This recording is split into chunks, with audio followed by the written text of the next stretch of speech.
வணக்கம். கதை கேட்குறீங்களா? இன்றைக்கி நான் சொல்ல போகிற கதை தூது சென்ற தோழி. அது நெஞ்சம் நிறைத்த உறவுகள் அப்படின்ற ஒரு தொகுப்புலேருந்து நான் எழுதின கதை தூது சென்ற தோழி. கதைக்கு போகலாமா? வாராயன் தோழி வாராயோ, மணப்பந்தல் காண வாராயோ. நான் பாடலை, அது ஒலிபெருக்கியில் அலறிட்டுருக்கு. அந்த டயத்தில் பழைய பாட்டு இல்லையா, நீரஜா அப்படிங்கிற நீரு அந்த கிராமத்தில் இருக்கிற 5 வீடுகள் உள்ள அக்ரஹாரத்தில் நுழையிறா. காமேஸ்வரிக்கு கல்யாணம், சர்ப்ரைஸ் விசிட். நீரஜாவிற்கு மனசு முழுக்க படபடன்னு இருக்குது. அந்த கிராமத்து கோவில் குருக்கள் மகளான காமுவிற்கு ஜாதகம் ஜோசியம் பார்த்து அந்த ஊர் கோவிலில் கல்யாணம். கோவில் மடத்தில் சாப்பாடு ஏற்பாடு. நீரு 2 நாள் முன்னதாக பந்தக்கால் நடும் வேளையில் இறங்கி காமுவின் வீட்டுக்கு வரா. காமுவோட பாட்டி சிவகாமி, யாரடி குட்டி நீ பேண்ட்டும் சட்டையமாக வந்திருக்க அப்படின்னு நீரஜாவை கேட்குறா. புடவை மாற்ற போன காமு ஓடி நீருவை கட்டிக்கிறா. என்னடி கால் பண்ணல, மெசேஜ் போடல, திடுதிப்புன்னு நிற்கிறேன், ஆஸ்திரேலியாவிலேருந்து எப்போ வந்த என கேள்வி கணைகளாக தொடுத்துட்டு இருக்கா. சில நிமிஷங்கள் எல்லாரும் சுற்றி நின்று வேடிக்கை பார்க்க சுதாரித்த காமு, அப்பா அம்மா இவ தான் நீரஜா என்று அறிமுகம் செய்தபடி, நீரு வாடி, நீ காப்பி குடிச்சிட்டு குளிச்சு ட்ரெஸ் பண்ணிக்கோ என தன்னோட அறைக்கு அழைச்சிட்டு போகிறான். நீருக்கு இறங்கியதுலேருந்து ஏதோ 2 கண்களின் பார்வை சற்றே வித்தியாசத்தை கொடுத்தது போல இருக்கு என யோசனை பண்ணிகிட்டே இருக்கான். காமுவின் அம்மா அம்புஜா கொடுத்த காப்பியை குடித்துவிட்டு கொல்லையில் உள்ள பாத்ரூமில் சென்று குளித்துவிட்டு வந்தா நீரு. பெட்டியிலிருந்து ஒரு ஆகாய வண்ண காஞ்சி காட்டனில் வெளியே வரவும் பந்தக்கால் நடுவதற்கு உண்டான பூஜைகள் நடந்து கொண்டிருந்தது. நீங்கள் ரெடியாகி வந்ததும் டிஃபன் சாப்பிட உங்களை அழைச்சிட்டு போக சொல்லி எங்கள் அம்மா சொன்னான் என்ற ஆண் குரலை கேட்டதும் நீரு நிமிரவும், அந்த க்ஷணம் 4 கண்களும் சந்திக்க, அண்ணலும் நோக்கி அவளும் நோக்க. நீரஜாவும் காமாட்சியும் ஹாஸ்டலில் தங்கி படிக்கும் பொழுது 4 வருடங்களில் 2 முறை நானு என்ற நாராயணனை சந்தித்திருக்கிறாள். ஆக அந்த அருமையான காலத்தை நினைத்தாலே உடம்புல உற்சாகம் பீரிடுறது.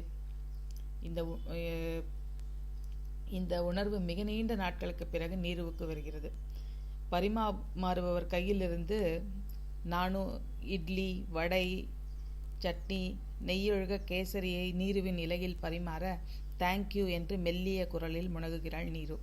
ஏன், என்னாச்சு? இத்தனை நாட்களா, பல வருடங்களா எந்தவித தொடர்பும் இல்லாமல் இருந்தீர்கள் என நானு மெதுவாக நீருவிடம் கேட்க, சில நிமிடங்கள் மௌனம். சாப்பிட்ட இட்லி கவளம் மென்னையை பிடித்ததா, துக்கம் தொண்டையை அடைச்சதா என தெரியாமல் நீரு இருமி விழுங்கினாள். தண்ணீரை குடித்து, என்னால் ஷார்ட்டாக இப்போ சொல்ல முடியாது, சமயம் வரும்போது சொல்கிறேனே அப்படின்னு சொல்லிட்டா. பந்தக்கால் விசேஷம் நல்ல முறையில் நடந்து முடிஞ்சு மதிய சாப்பாடும் ஆச்சு. காமு இன்ஜினியரிங் முடித்தவுடன் பூனாவில் வேலையில் சேர்ந்தாள். 29 வயசில் திருமணம். அவளே பணம் சேர்த்து தான் இந்த திருமணம். அண்ணா MBA பட்டம் பெற்று சென்னையில் ஆண்டுக்கு பல நகரங்களில் சம்பளம். காமுவின் கல்யாணத்திற்கு பிறகே தனக்கு திருமணம் என்று உறுதியாக இருந்ததில் இப்போ நானுவுக்கு வயது 33. ஒரு வழியாக காமாட்சி கல்யாணம் முடிவானதும் நானுவுக்கும் வரன் பார்க்க ஆரம்பிக்க வேண்டும் என பெற்றோர்கள் முடிவெடுத்திருந்தனர். இப்போ நானுவுக்கு நீரஜாவை பார்த்ததும் ஒரு கிழுகிழுப்பு. மதிய சாப்பாடும் பயண அலுப்பும் சேர்ந்து நீரஜா 1 மணி நேரம் நன்கு தூங்கிவிட்டாள். தூங்கி எழுந்ததுமே காமு சொல்கிறா, நீரு நீ அண்ணாவோட டவுனுக்கு போய் மெஹந்தி போட்டுன்னு வா, நாங்கள் எல்லாம் நேத்திக்கே ஆட்களை வரவழைச்சு போட்டுண்டாச்சு, கிளம்பு சீக்கிரம் என்றவுடன் சல்வார் குர்த்தி உடையில் நானுவுடன் பைக்கில் சவாரி செய்து பக்கத்து டவுனில் அழகான உள்ளங்கையில் பச்சை பசேலென கோலங்களாக வரைஞ்ச மெஹந்தி கலைஞனை பாராட்டிவிட்டு பணமும் கொடுத்து பைக்கில் உட்கார முடியாமல் தடுமாறிய நீரஜாவை கைத்தாங்கலாக பிடித்து நிறுத்துறார். நானும் நீருவும் சுதாரித்து நிற்கிறான். அது மருதாணி ஈஷிட போகிறதுன்னு இழுக்க நானும் பைக்கை நிறுத்திவிட்டு அவள் அருகே வந்தான். வாங்க பக்கத்தில் காபி சாப்பிட போகலாம், அதுக்குள்ளே காஞ்சிடும். நீங்கள் வேணால் ஆட்டோவில் வீட்டுக்கு வாங்க, நான் பைக்கில் முன்னால் போகிறேன். என்று நானு சொல்கிறான். அரை மனசாக தலையாற்றா நீரு. 10 நிமிடங்களாக ஆட்டோ வராமல் காப்பி குடிக்க ஹோட்டலுக்குள் நுழைந்தார்கள். காஃபி ஆர்டர் செஞ்சு வந்ததும் அதை நீரு எடுக்க போக கை ஒரு மாதிரி பிசு பிசு என்க நானும் வெயிட் நான் கொடுக்குறேன் அப்படின்னு சொல்லி கப்பை அவள் வாயில் வைத்து கொடுக்க சிப் செய்தாள். நேருக்கு நேர் மறுபடி கண்கள் சந்தித்து கை தடுமாற காப்பி கீழே சரிந்து நீருவின் முகத்தில் தெறிக்க நானும் ஐயோ சாரிங்க என்று டிஷ்யூ எடுத்து கன்னத்தில் தெறித்த காப்பியை மெதுவாக துடைத்தான். காப்பியுடன் சேர்ந்து நீருவின் கண்ணீரையும் துடைத்தான். பரவாயில்ல, வீட்டுக்கு போகலாம். பைக்கில் காலை 2 புறமும் போட்டு உட்கார்ந்து வீட்டுக்கு கிளம்பியாச்சு. ஏன் அழுதீங்க என்று கேட்ட நானுவிடம் இன்று இரவு நம்ம சந்தித்து பேசலாம் என்று நீரஜா சொன்னாள். மாலையில் வீட்டில் அந்தாக்ஷரி விளையாட ரெடியாக நீருவும் உட்கார்ந்து பார்க்க பக்கத்தில் காமாட்சி, காலேஜ் டேஸில் எவ்வளவு அந்தாக்ஷரி விளையாடி இருப்போம், வாடி நாம்பளும் விளையாடலாம் என்றாள். பாட்டுகள் பாடி பாடி சில இளவட்டங்கள் ஆட்டமும் ஆரம்பிக்க, என்ன நீரு நீயும் பாடுடி, உன்னோட மனசு கொஞ்சம் லேசாகும். நான் உன் விஷயத்தை எங்கள் வீட்டில் யார்கிட்டையுமே சொல்லலை. பாட்டு கச்சேரி முடிந்ததும் சுவையான அடை அவியல் தயிர் சாதம் என சாப்பிட்டதும் காமு நீ தூங்கி ரெஸ்ட் எடு, நம்ம அப்புறம் பேசலாம் என்ற நீரு நானுவிடம் கொஞ்சம் வாக் பண்ணிட்டு வரலாமா என்றாள். அம்மாவிடம் சொல்லிட்டு செருப்பு அணிந்து காலார நடந்தார்கள். சிறிய ஊரானாலும் மக்கள் அவரவர் வீட்டில் இரவு நேரம் சீரியல் சாப்பாடு என முடங்கி இருந்தார்கள். சொல்லுங்க நீரு, ஏன் இவ்வளவு அழகான முகம் இறுக்கமா இருக்கு? எனக்கு ஒன்றுமே புரியலை. காமு இன்ஜினியரிங் முடித்து ஹாஸ்டல் கால் செய்து கூப்பிட வந்தபோது உங்களை பார்த்தது. அதுக்கப்புறம் இப்போ தான் உங்களை சந்திக்கிறேன். ஆமாங்க, நானும் அப்பா அம்மாவுக்கு ஒரே பெண்ணான நான் இன்ஜினியரிங் முடித்து மேற்படிப்பிற்கு ஆஸ்திரேலியாவில் மெல்போர்ன் போனேன். 2 வருஷம் படித்து முடிஞ்சதும் கிராஜுவேஷன் வாக்கிற்கு அப்பா அம்மா 2 பேரும் ஆஸ்திரேலியா வந்தாங்க. 1 வாரம் ஜாலியாக டூர் போனோம். அப்புறம் அவங்க இந்தியா திரும்பினதும் நேபாள் முக்திநாத் சென்ற போது என்று குலுங்கி குலுங்கி அழுதாள். புரிந்து கொண்ட நானும் நீருவின் தோளில் கை போட்டு அணைத்தபடி, சரி நீரு அழாத, கூலா இரு என்றான். அப்போ நீ தனியா இருக்கியா என்று கேட்டான். நானும் பள்ளத்தாக்கில் ஹெலிகாப்டர் விழுந்து பாடிகள்லாம் சிதறி எதுவுமே கிடைக்கல. நான் மீண்டும் மெல்போர்ன் சென்று வேலையில் சேர்ந்து மறக்க முயற்சித்தேன். 1 வாரம் இந்தியா வந்து உறவினருடன் சேர்ந்து வீட்டை சுத்தம் செய்து பேங்க் வேலை என்று பார்த்து வீட்டை வாடகைக்கு விட்டுட்டு ஆஸ்திரேலியா கிளம்பும்போது தான் ப்ராஜெக்ட் வேலையாக ஆஸ்திரேலியா போய் கொண்டிருந்த காமாட்சியை இமிக்ரேஷனில் சந்தித்தேன் என்ற நீரு மூச்சு விட்டு கொண்டாள். ஆனால் காமு எங்கள் வீட்டில் எதுவுமே சொல்லலையே என்ற நானுவிடம் இடைமறித்து, நான் தான் அவகிட்ட யார்கிட்டையும் சொல்ல வேண்டாம் என்றேன். என்னுடைய இணையதள அதாவது வாட்ஸ்அப், ஃபேஸ்புக், இன்ஸ்டா எல்லாமே ஸ்டாப் பண்ணிட்டேன். எப்போவாவது அங்கே கோவிலுக்கு போவேன். அப்போ நம்ம தமிழ் மக்களை பார்ப்பேன்.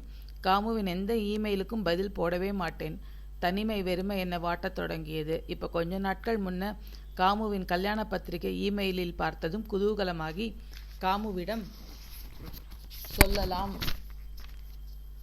இன்று சர்ப்ரைஸ் விசிட்டு, காமுவிடம் சொல்லாமலே நான் இன்று சர்ப்ரைஸ் விசிட், இங்கே எல்லாரையும் பார்த்து அவ்வளோ சந்தோஷமாகிட்டேன். அடுத்த நாள் காலை டெம்போ வேனில் மாப்பிள்ளை வீட்டுக்காரர்கள் 2 வீடு தள்ளியிருக்கும் நச்சு என்ற நரசிம்மன் மாமா வீட்டில் ஜாகை பண்ணியாச்சு. எல்லோருக்கும் காஃபி டிஃபன் ஏற்பாடு அங்கேயே. மாப்பிள்ளை காமுவை பார்க்க வந்ததுடன் நீருவை அறிமுகப்படுத்த நல்லபடியாக பேசி அன்று மாலை ஜானவாசம், நிச்சயதார்த்தம், அடுத்த நாள் கல்யாணம், மாலை நலுங்கு என தெருவே களை கட்டியது.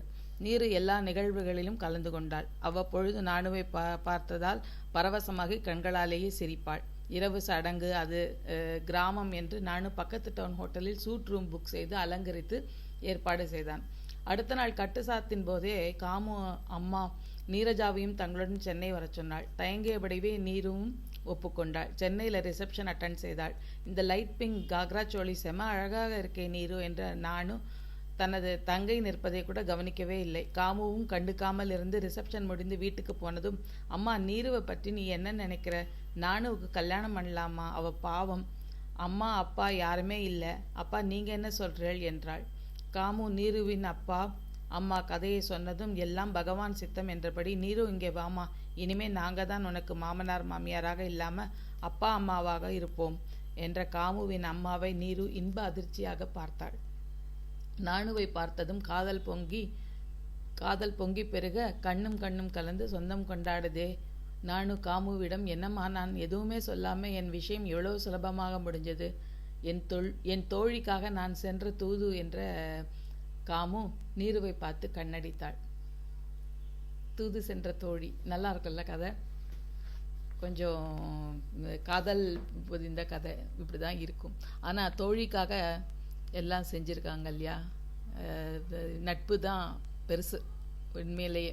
உறவுகள் கண்டிப்பாக அது நம்ம கூடயே வர்றது. ஏன்னா அது பிறந்ததுலேருந்தே இருக்குது. நட்புங்கிறது பிறந்ததுக்கு அப்புறம் வர்றது தானே நட்பு.